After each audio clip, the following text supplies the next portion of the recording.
नमस्कार दोस्तों, मैं आपके साथ अजय चौहान और आप देख रहे हैं द न्यूज इंडिया। बता दें कि दिन भर का रिव्यू इस हमारे चैनल पर छोटी से बड़ी खबर, देश दुनिया की हर खबर देखते रहिए द न्यूज इंडिया पर।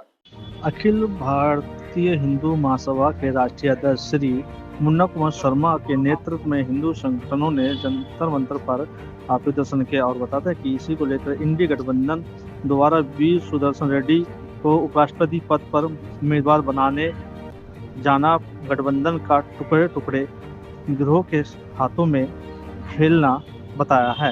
श्री मुन्ना कुमार शर्मा ने बताया कि इससे पहले भी कांग्रेस और एडी गठबंधन ने उत्तर पूर्वी दिल्ली से खूंखार नक्सली ईसाई आतंकवादी कन्हैया कुमार को खड़ा किया था।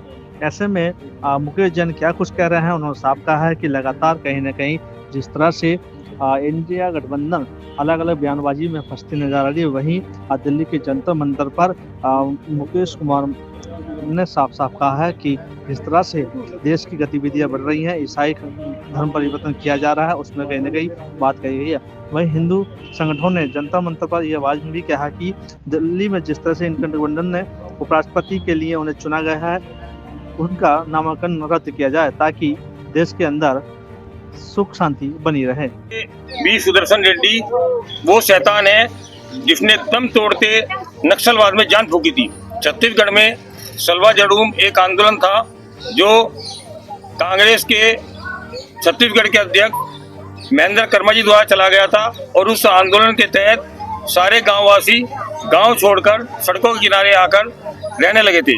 गांव वालों का उनका सबका मानना था महेंद्र कर्मा जी का कि ये हर घर से फरमान दिया हुआ था नक्सलवादियों ने कि एक लड़का या लड़की दो, नहीं तो जान से मार देंगे। और जबरदस्ती लड़का लड़की लेते थे, मंदिर के ओझाओं को मारते थे, पुजारियों को मारते थे और उन बच्चों को गाय का मांस खिलाकर ईसाई बनाया जाता था। ये मानवाधिकार आयोग एक गठित किया था सुप्रीम कोर्ट ने, उस मामले में उसने ये रिपोर्ट दी थी।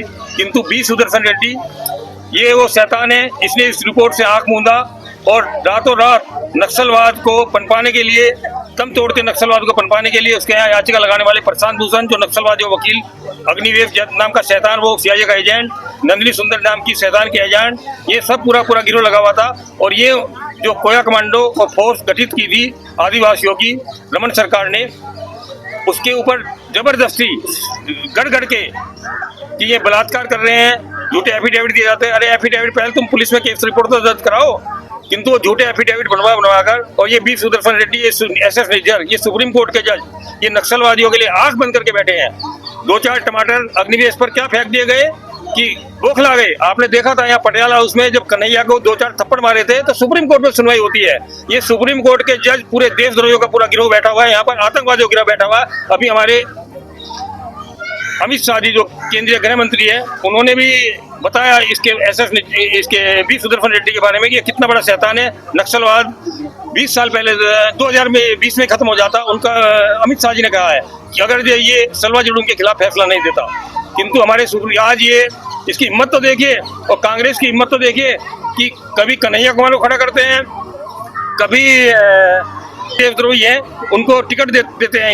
ये वी सुदर्शन रेड्डी भी उसी क्रम में इन्होंने उम्मीदवार बनाए। सब जानते हैं कि आतंकवादी, किंतु ये सब आतंकवादियों को पनपा रहे हैं, देशद्रोह पनपा रहे हैं, जो देश के दुश्मन है उनको सह दे रहे हैं। मेरा आप लोगों के माध्यम से सरकार से यही अनुरोध है कि वी सुदर्शन रेड्डी नाम के शैतान को फांसी पर लटकाओ और हमारी सरकार जब भी बनेगी तो हम निश्चित रूप से एसएस निज्जर को मरणोपरांत फांसी देंगे, को भी फांसी की सजा सुनाए बिना हम नहीं चैन से नहीं बैठेंगे।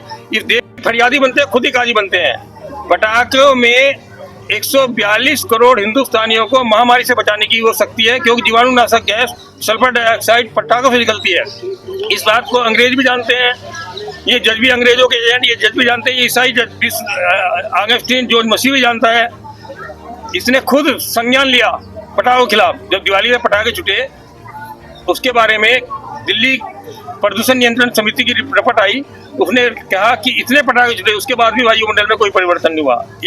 का उम्मीदवार वी सुदर्शन रेड्डी को थोड़ी भी शर्म आया होगा तो अपनी जीवनी की देश के खिलाफ गतिविधियों को देखते हुए वो हमारे इस प्रोटेस्ट को देखते हुए नामांकन वापस लेके और राम नाम सत्य करने चला जाएगा। लेकिन नहीं होगा तो बच्चे तो हारेगा ही, जीतेगा है नहीं। लेकिन जो इंडी गठबंधन ने देशद्रोहियों को आगे करने की एक नीति बना लिया है। हमारी लड़ाई इंडी गठबंधन से है, उनके विचार से है, उनकी व्यवहार से है। 75 साल से सुप्रीम कोर्ट का गठबंधन, मीडिया का गठबंधन और प्रशांत भूषण जैसे वकीलों का गठबंधन और कुछ एनजीओ का गठबंधन, ये सभी मिलकर जो 75 साल से देश को बर्बाद किया है। हमारा संदेश ये है इन गठबंधन को, जो आने वाले कल में तुम्हारा हर्ष बहुत। नमस्कार दोस्तों, मैं आपके साथ अजीत चौहान और आप देख रहे हैं द न्यूज इंडिया। देश प्रदेश की हर छोटी बड़ी खबर हमारे चैनल पर देखते रहिए। हम आपको दिखाते रहेंगे नई नई बड़ी बड़ी खबरें अपने द न्यूज इंडिया चैनल पर।